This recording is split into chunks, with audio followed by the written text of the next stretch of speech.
ମହାନ୍ତିଙ୍କର ରୋଗର ନାମ ହେଉଛି liver cirrhosis. Uttam Mohanty liver cirrhosis ରୋଗରେ ଆକ୍ରାନ୍ତ ହୋଇ ମୃତ୍ୟୁବରଣ କରିଛନ୍ତି। ସେ 2025 ମସିହାରେ ମୃତ୍ୟୁବରଣ କରିଛନ୍ତି। ଆଉ ତାଙ୍କର ଜନ୍ମ 1958 ମସିହାରେ ହେଇଥିଲା। ମିହିର ଦାସଙ୍କର ରୋଗର ନାମ ହେଉଛି କିଡନୀ ସମସ୍ୟା। ମିହିର ଦାସ କିଡନୀ ରୋଗରେ ଆକ୍ରାନ୍ତ ହୋଇ 2022 ମସିହାରେ ମୃତ୍ୟୁବରଣ କରିଛନ୍ତି। ତାଙ୍କର ଜନ୍ମ 1949 ମସିହାରେ। ସେ ମୃତ୍ୟୁ ବେଳକୁ 73 ବର୍ଷ ହୋଇଥିଲା। ହର ପଟ୍ଟନାୟକଙ୍କର ରୋଗର ନାମ ହେଉଛି କ୍ୟାନ୍ସର, ଯାହାକୁ ଓଡ଼ିଆରେ କର୍କଟ ରୋଗ ବୋଲି କହୁ। ହର ପଟ୍ଟନାୟକ କର୍କଟ ରୋଗରେ ଆକ୍ରାନ୍ତ ହୋଇ 2015 ମସିହାରେ ମୃତ୍ୟୁବରଣ କରିଛନ୍ତି। ତାଙ୍କର ଜନ୍ମ 1958 ମସିହାରେ ହେଇଥିଲା। ସେ ମୃତ୍ୟୁ ବେଳକୁ 57 ବର୍ଷ ହେଇଯାଇଥିଲେ। ବିଜୟ ମହାନ୍ତି ଛାତି ଯନ୍ତ୍ରଣା, ନିଶ୍ୱାସ ପ୍ରଶ୍ୱାସରେ ଅସୁବିଧା ଏମିତି ଏକ ରୋଗରେ ଆକ୍ରାନ୍ତ ହୋଇ ବିଜୟ ମହାନ୍ତି ମୃତ୍ୟୁବରଣ କରିଛନ୍ତି। 2020 ମସିହାରେ ତାଙ୍କର ମୃତ୍ୟୁ ଘଟିଥିଲା। 1950 ମସିହାରେ ତାଙ୍କର ଜନ୍ମ ହେଇଥିଲା। ତାଙ୍କର ମୃତ୍ୟୁ ବେଳକୁ 70 ବର୍ଷ ତାଙ୍କୁ ହେଇସାରିଥିଲା। ଦୀପା ସାହୁ ତାଙ୍କର ରୋଗର ନାମ ହେଉଛି କ୍ୟାନ୍ସର। ସେ କ୍ୟାନ୍ସର ରୋଗରେ ଆକ୍ରାନ୍ତ ହୋଇ ମୃତ୍ୟୁବରଣ କରିଛନ୍ତି। ତାଙ୍କର ଜନ୍ମ 1985 ମସିହାରେ ହେଇଥିଲା। ଆଉ ତାଙ୍କର ମୃତ୍ୟୁ 2020 ମସିହାରେ ହେଲା। ଆଉ ତାଙ୍କର ମୃତ୍ୟୁ ବେଳକୁ ତାଙ୍କର 35 ବର୍ଷ ବୟସ ହେଇଥିଲା। ରାଜେଶ୍ୱରୀ ରାୟ, ୟାକୁ ବି ମଧ୍ୟ ସେଇ କର୍କଟ ରୋଗ ହେଇଥିଲା, ଯାହାକୁ ଆମେମାନେ କ୍ୟାନ୍ସର ରୋଗ ବୋଲି କହୁ। ସେ 2022 ମସିହାରେ ମୃତ୍ୟୁବରଣ କରିଛନ୍ତି। ତାଙ୍କର ଜନ୍ମ 1985 ମସିହାରେ ହେଇଥିଲା। ସେ ମୃତ୍ୟୁ ବେଳକୁ ତାଙ୍କର 37 ବର୍ଷ ବୟସ ହେଇଥିଲା। ମୀନ କେତନ, ୟାକୁ ବି ମଧ୍ୟ ସେଇ କ୍ୟାନ୍ସର ରୋଗ ହେଇଥିଲା। ସେ 2017 ମସିହାରେ ମୃତ୍ୟୁବରଣ କରିଛନ୍ତି। ତାଙ୍କର ଜନ୍ମ 1961 ମସିହାରେ ହେଇଥିଲା। ସେ ମୃତ୍ୟୁ ବେଳକୁ ତାଙ୍କର ବୟସ 56 ବର୍ଷ ବୟସ ଥିଲା। ସାଧନା ପରିଜା, ୟାଙ୍କର ଜନ୍ମ 1962 ମସିହାରେ ହେଇଥିଲା। ଆଉ ସେ ମୃତ୍ୟୁବରଣ କରିଛନ୍ତି 2014 ମସିହାରେ। ସେ ଖଳନାୟକ ଏବଂ କମେଡି ରୂପରେ ବେଶ୍ ପରିଚିତ। ତାଙ୍କର ମୃତ୍ୟୁ ବେଳକୁ 52 ବର୍ଷ ହେଇଥିଲା। ସେ ହୃଦଘାତ ରୋଗରେ ମୃତ୍ୟୁବରଣ କରିଛନ୍ତି। ଅଜିତ ଦାସ ପ୍ରଥମେ ନାୟକ ପରେ ବାପା ରୂପରେ ବେଶ୍ ପରିଚିତ। ତାଙ୍କର ମୃତ୍ୟୁ ହେଇସାରିଛି। ଅଜିତ ଦାସଙ୍କର ମୃତ୍ୟୁ ହେଇସାରିଛି। ତାଙ୍କର ଜନ୍ମ 1949 ମସିହାରେ ଜନ୍ମ ଏବଂ ତାଙ୍କର ମୃତ୍ୟୁ 2020 ମସିହାରେ ହେଇସାରିଛି। ତାଙ୍କର ମୃତ୍ୟୁ ବେଳକୁ 72 ବର୍ଷ ହେଇଥିଲା। ତାଙ୍କର ରୋଗର ନାମ ହେଉଛି ହୃଦଘାତ ରୋଗ। ହୃଦଘାତ ରୋଗରେ ଅଜିତ ଦାସ ମୃତ୍ୟୁବରଣ କରିଛନ୍ତି। ସଲିଲ ମିତ୍ର, ତାଙ୍କର ଜନ୍ମ 1967, ତାଙ୍କର ମୃତ୍ୟୁ 2019 ମସିହା। ତାଙ୍କର ମୃତ୍ୟୁ ବେଳକୁ ବୟସ 52 ବର୍ଷ ବୟସ। ତାଙ୍କର ମୃତ୍ୟୁ କାରଣ ଗାଡ଼ି ଆକ୍ସିଡେଣ୍ଟରେ ମୃତ୍ୟୁବରଣ କରିଛନ୍ତି। ଗୀତା 2019 ମସିହାରେ ମୃତ୍ୟୁବରଣ କରିଛନ୍ତି। ସେ ଛାତ ଉପରୁ ପଡ଼ି ସେ ମୃତ୍ୟୁବରଣ କରିଛନ୍ତି। ତପୁ ମିଶ୍ର 2021 ମସିହାରେ ମୃତ୍ୟୁବରଣ କରିଛନ୍ତି। ତାଙ୍କର ମୃତ୍ୟୁ ବେଳକୁ ମାତ୍ର 26 ବର୍ଷ ବୟସ ହେଇଥିଲା। ତାଙ୍କର ଜନ୍ମ 1985 ମସିହାରେ ହେଇଥିଲା। ତାଙ୍କର ମୃତ୍ୟୁ କୋଭିଡ-19 କରୋନା ଯୋଗୁଁ ହେଇଛି। ପୂଜା ପଟ୍ଟନାୟକ, ୟାକୁ ବି ମଧ୍ୟ ବହୁତ ଅଳ୍ପ ବୟସରେ ତାଙ୍କର ମୃତ୍ୟୁ ଘଟିଛି। 2016 ମସିହାରେ ତାଙ୍କର ମୃତ୍ୟୁ ହେଇଥିଲା। ତାଙ୍କର ମୃତ୍ୟୁ ବେଳକୁ ମାତ୍ର 26 ବର୍ଷ ବୟସ ହେଇଥିଲା। ତାଙ୍କର ମୃତ୍ୟୁର କାରଣ ବ୍ରିଜ ଉପରୁ ଡେଇଁ ତାଙ୍କର ମୃତ୍ୟୁ ଘଟିଛି। ସାଇମୋହନ ପରିଡ଼ା, ଯିଏକି ଅଲିଉଡ ସିନେମା ଏବଂ ଅଲିଉଡ ଯାତ୍ରା ଜଗତର ଦୁର୍ଦାନ୍ତ ଖଳନାୟକ, ତାଙ୍କର ବି ମୃତ୍ୟୁ ଘଟି ସାରିଛି। ତାଙ୍କର ଜନ୍ମ 1963 ମସିହାରେ ହେଇଥିଲା ଏବଂ 2022 ମସିହାରେ ତାଙ୍କର ମୃତ୍ୟୁ ହେଲା। ତାଙ୍କର ମୃତ୍ୟୁ ବେଳକୁ 68 ବର୍ଷ ବୟସ ହେଇଥିଲା। ତାଙ୍କର ମୃତ୍ୟୁର କାରଣ ବେକରେ ରସି ଲଗେଇ ତାଙ୍କର ମୃତ୍ୟୁ ଘଟି। ପିଣ୍ଟୁ ନନ୍ଦ ତାଙ୍କର ରୋଗର ନାମ ଲିଭର ସିରୋସିସ୍।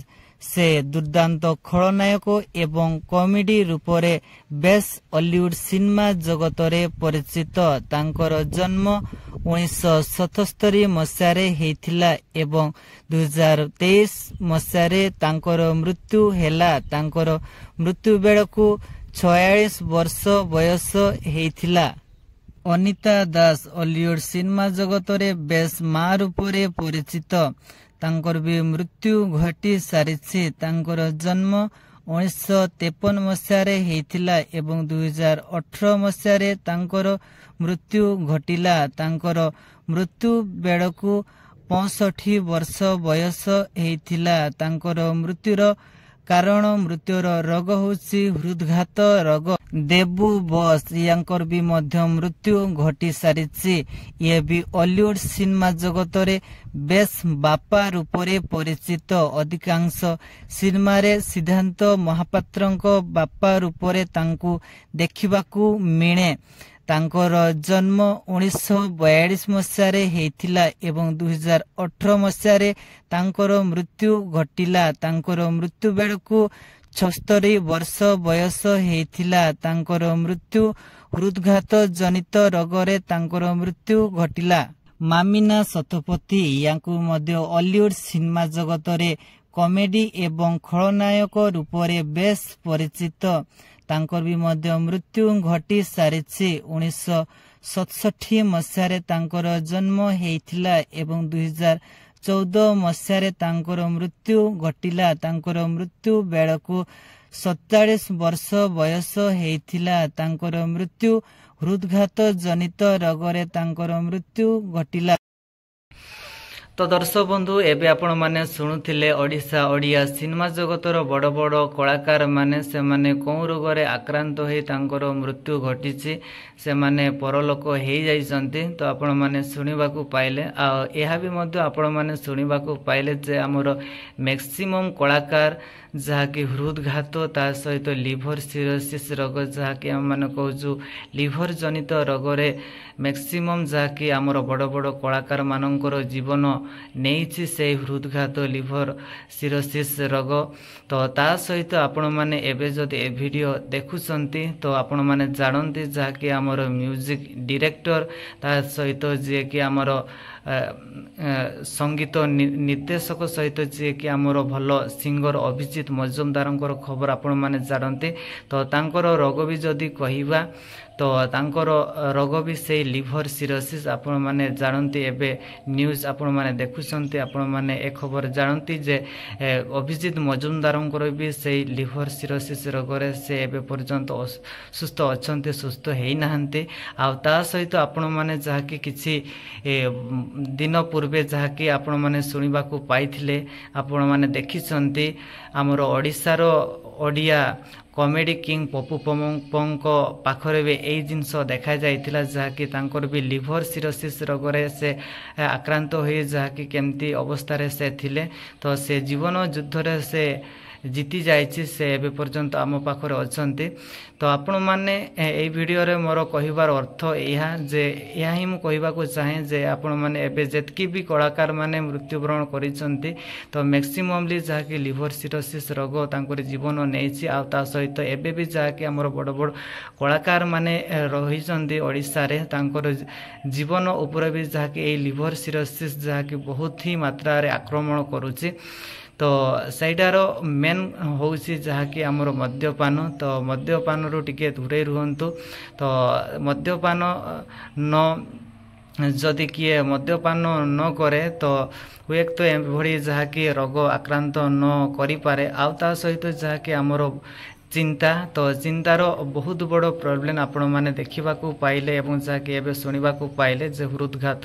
ତ ମ୍ୟାକ୍ସିମମ୍ କଳାକାରମାନଙ୍କର ବି ଯାହାକି ହୃଦଘାତରେ ତାଙ୍କର ଜୀବନ ଯାଉଛି। ତ ଟେନସନ୍ ଏବଂ ଯାହାକି ଏଇସବୁ ଭାବନାରୁ ଟିକେ ଦୂରେଇ ରୁହନ୍ତୁ ଯାହାକି ଆମର ହୃଦଘାତ एमती कौन किसी न हो मु भगवान पाखर प्रार्थना करी आ सहित जहाँकि आमर एटा भी शुणा पाई एवं जहाँकि पाइले भी मध्य जे दुर्घटना ता सहित जहाँकि आत्महत्या खबर आपण मैंने शुणा पाइले केते जन कलाकार माने तांकर जीवन हरैछंती तो से मानसिक आउ सहित जहाँकि मद्यपान तो से दुईटा जिनस आपण मानक मु अनुरोध करी टिके दूरे रुहतु दर्शक मैंने जो मैंने देखुंत तो कलाकार बड़ बड़ कलाकार एभली अवस्था होउछि आमर साधारण जहाँकि पब्लिक जो माने अच्छे ओडिशार दर्शक जो माने देखुंत एमती कि बहुत कलाकार एवं सॉरी बहुत ही पब्लिक दर्शक मानकर भी एभली समस्या देखा जाई पारे तो से मु रिक्वेस्ट करुछि विनम्र करुछि ए सब टिके दूरे रुहतु जुआर।